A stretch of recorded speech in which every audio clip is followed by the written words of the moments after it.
Welcome to Barbara's Bits. I'm Barbara Venezia, and tonight it's going to be really spooky. I'm here at the Santa Ana Library, and we're going to ghost bust with the North Orange County Paranormal Society. Ooh. Before it was the teen club, I used to work downstairs in the basement setting up for the computer classes Saturday mornings. It's usually kind of dark there at times, before they didn't need the lights on, so I'd have to go in there and do it in the dark. And we've also had sleepovers here. Every now and then I hear people say they saw something or something was moved in a place where it's not supposed to be at. And I myself see like little things out of the corner of my eye. And I'm never quite sure what's going on down in the basement, but I always feel like there's something that's just watching me. From a distance, but watching me. I heard that this place was an ancient burial ground. Is that true? It's not really an ancient burial ground, but there was a pioneer burial ground with the Ross family, so this is kind of where their farm was, and they lost a few children. I believe it was to some kind of epidemic, and they were buried near this site. And then that later turned out to be a Masonic, turned into a larger Masonic burial ground as well, prior to the library being built on this area.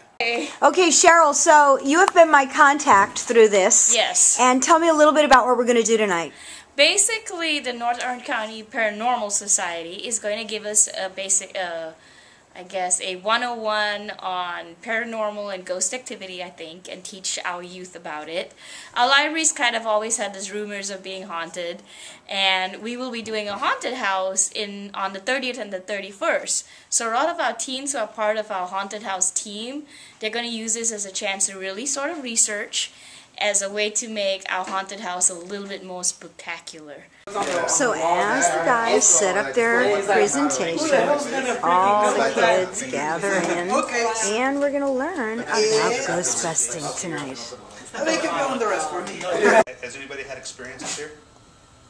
Yeah. You have? Just hearing. Okay. Because that's important, because I've never been here.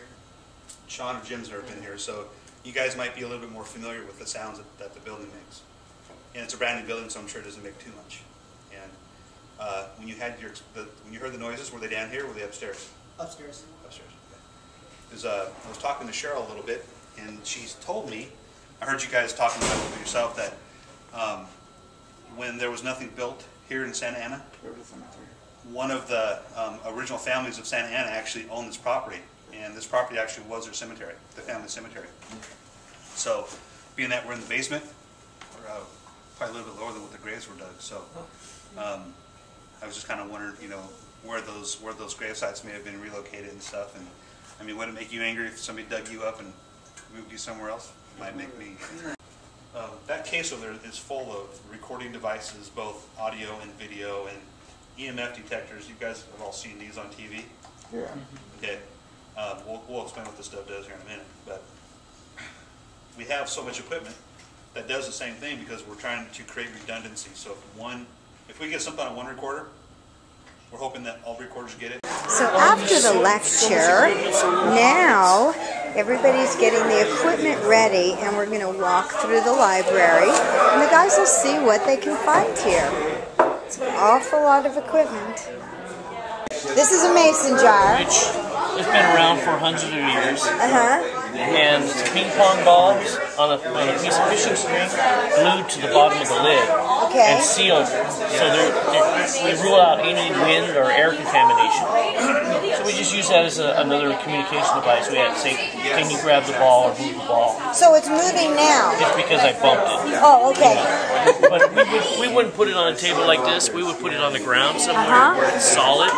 And if it moves, it's either an earthquake or something unexplainable touched it. Spirits are basically energy, so like electrical energy? Well, the theory is that also when you feel the cold spots, could be that they're gathering energy that's in the air and trying to use it, pull it, which creates the cold spot. Wow. That device there kind of incorporates this.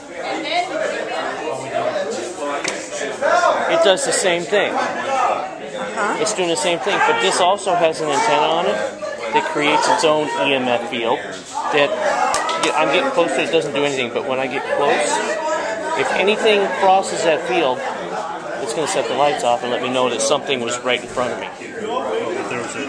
Also, my cold spot. Okay. This detects temperature. Watch when I touch it. Okay.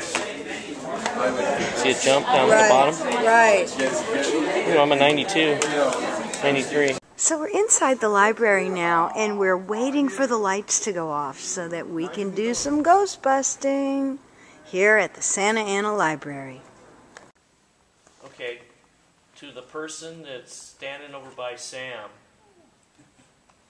it's obviously trying to tell him to shut up.